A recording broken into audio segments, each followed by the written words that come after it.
বললে বিশ্বাস করবেন, এই এগ কারিটা আমি মাত্র 10 মিনিটে রান্না করেছি। দেখুন এর কালারটা কত চমৎকার এসেছে। আর এই এগ কারি মনে হয় পৃথিবীর সবচেয়ে সহজ একটা রেসিপি, যে রেসিপিটা আপনি হচ্ছে মাত্র 10 মিনিটেই রান্না করে ফেলতে পারবেন। আর পুরো রেসিপিটাই আমি রান্না করেছি রাইস কুকারে। চলুন রান্না শুরু করি। প্রথমে আমরা এখানে 1 টেবিল চামচের মতো তেল দিয়ে দিলাম। এর বেশি দেওয়ার দরকার নেই, কারণ পুরো তেলটাই দেখা যায় যে উপরে তখন ভাসতে থাকে, আর এটা শরীরের জন্য ভালো না। তো আমরা জাস্ট 1 টেবিল চামচ তেলেই রান্নাটা করব। তার মধ্যে এখানে দিয়ে দিলাম মিডিয়াম সাইজের প্রায় 3টার মতো পেঁয়াজ কুচি। আমরা যেহেতু একটু একটু মাখা মাখা বা একটু ঝোল টাইপের রান্নাটা হবে, পেঁয়াজের পরিমাণটা একটু বেশি দেবো। আপনারা চাইলে এখানে পেঁয়াজ বাটাও ব্যবহার করতে পারেন। তার মধ্যে দিয়ে দিলাম 2-3টা কাঁচামরিচ। একটা একটু কুচি কুচি করে কেটে দিয়েছি, যেটা পেঁয়াজের সাথেই ছিল, আর 2টা হচ্ছে মাঝখান দিয়ে একটু ভেঙে তারপর দিয়ে দিলাম। যেহেতু তেল অনেক কম, রান্নাটা কিন্তু একটু ট্রিকিভাবে করতে হবে। মানে এটাকে হচ্ছে খুব পোড়া পোড়া করতে দেওয়া যাবে না। রাইস কুকারে কিন্তু জিনিসটা পোড়া পোড়া হয়ে গেলেই কিন্তু এটা নিচ থেকে লেগে যাবে।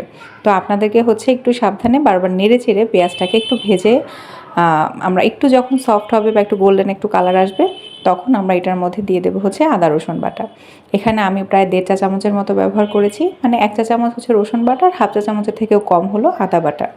খুব সিম্পল একটা রান্না, রান্না করতে সময় খুবই কম লাগে। পুরো প্রসেসটা মিলিয়ে হচ্ছে আপনার 10 মিনিটের মধ্যেই রান্নাটা পারফেক্টলি হয়ে যাবে।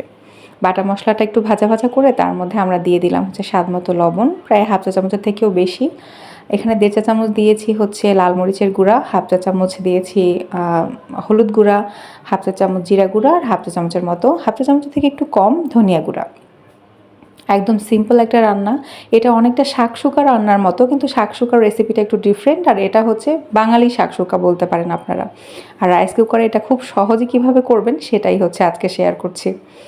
সব মশলাগুলো একটু ভাজা ভাজা করে তার মধ্যে একটু পানি দিয়ে আমরা হচ্ছে এটাকে কষিয়ে নেব। এই পর্যায়ে একটু ভালো করে মিক্স করবেন, কারণ শুকনো মশলাগুলো যেহেতু একটু দলা পেকে গিয়েছে, ভালো করে মিক্স না করলে কিন্তু দেখা যাবে একটু মানে কোথাও লাম্পস থেকে যেতে পারে। আচ্ছা, এখন ঢেকে ঢেকে আমরা এটাকে কষিয়ে নেব। এই যে ঢাকনাটা খুলে দেখুন একদম শুকিয়ে গেছে। যেহেতু তেল কম, নিচে মনে হবে একদম লেগে লেগে আসছে, কিন্তু রাইস কুকার হওয়াতে কিন্তু এটাই সুবিধা, এটা একদম পুড়ে যাবে না। একটু লেগে লেগে গেছে, আমরা হচ্ছে এটাকে এভাবে হচ্ছে ছাড়িয়ে ছাড়িয়ে, মানে নিচে যেটা লেগে একটু একটু লেগে লেগে গেছে যেটা, এটা হচ্ছে ছাড়িয়ে আমরা হচ্ছে এটাকে ভালো করে একটু মিক্স করে তারপরে হচ্ছে এটার মধ্যে আমরা পানি অ্যাড করে দেব। এটা কিন্তু একদম পানি যেহেতু শুকিয়ে গেছে, বুঝতে হবে যে কষানোটাও কিন্তু একদম পারফেক্টলি হয়ে গেছে। এই যে একদম ভাজা ভাজা হয়ে গেছে কিন্তু কষানোটা। এর মধ্যে আমরা হচ্ছে অ্যাড করে দেবো এখন ঝোলের জন্য পানি।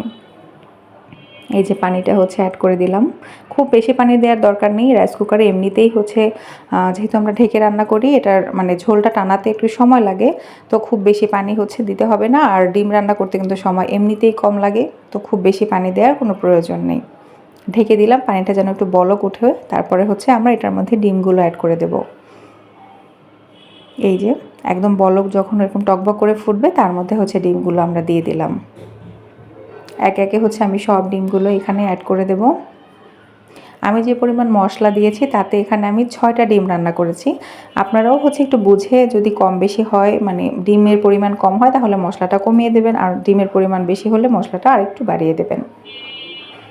আচ্ছা, ঢেকে দিলাম। ঢেকে দেওয়ার পরে এই যে ঢাকনাটা আবার তুলে দেখুন প্রায় 3-4 মিনিটের মধ্যেই কিন্তু ডিম মানে মোটামুটি রান্না হয়ে যাবে। তারপরে আমরা কি করব, এটাকে জাস্ট একটু উল্টে দেব। যেহেতু পানি কম দিয়েছি, ওই পাশে যেন কাঁচা না থেকে যায় সেটাকে অ্যাসিওর করার জন্য জাস্ট আমরা এটাকে একটু উল্টে দেব। এই যে প্রত্যেকটা ডিম হচ্ছে আমি একটু উল্টে দিচ্ছি। রান্না কিন্তু প্রায় শেষের দিকে। এই পর্যায়ে কিন্তু ডিম প্রায় 90%-এর মতো হয়ে যায়। উল্টে না দিলেও হয়, জাস্ট হচ্ছে মনের একটু শান্তির জন্য এটাকে উল্টে দেয়া, আর কিছুই না। ছড়িয়ে দিলাম বেশ কিছু ধনিয়া পাতা। এটা হাতের কাছে থাকলে অবশ্যই দিবেন, টেস্টটা কিন্তু মারাত্মক সুন্দর হয়, আর ঘ্রাণটা এত সুন্দর হয়, আলহামদুলিল্লাহ অনেক অনেক মজা হয়। এই যে এখন সব কিছু একটু ভালো করে মিক্স করে দিয়ে আমরা হচ্ছে এটাকে জাস্ট মিনিট খানেকের জন্য হচ্ছে একটু ঢেকে রাখবো। মানে যেন ধনিয়া পাতার ফ্লেভারটা হচ্ছে এটার মধ্যে একটু এনহ্যান্স হয়, এই জন্য হচ্ছে জাস্ট মিনিট খানেকের জন্য একটু ঢেকে রেখে পাতাটা যখন একটু সফট হবে, এই যে আমাদের রান্না কিন্তু ডান। এতটুকু গ্রেভি থাকবে, কারণ যেহেতু 6টা ডিম রান্না করেছি, তো এটার সাথে হচ্ছে একটু গ্রেভি, একটু ধরনের ঝোল না থাকলে তাহলে কিন্তু খেতে ভালো লাগবে না। আর আপনি যদি একদম একদম ভুনা ভুনা খেতে চান, তাহলে হচ্ছে এই পর্যায়ে ঝোলটা আরও টানিয়ে ফেলবেন। তবে সেক্ষেত্রে লবণটা একটু বুঝে দেবেন। এই যে পরিবেশন করে দিলাম দারুণ মজার সবচেয়ে সহজ একটা এগ কারির রেসিপি। রাইস কুকারে কিন্তু পারফেক্টলি রান্না হয়ে যায়। আপনারা অবশ্যই বাসায় ট্রাই করবেন, আর ভালো লাগলে অবশ্যই আমাকে জানাবেন। আজকে এ পর্যন্তই। আল্লাহ হাফেজ।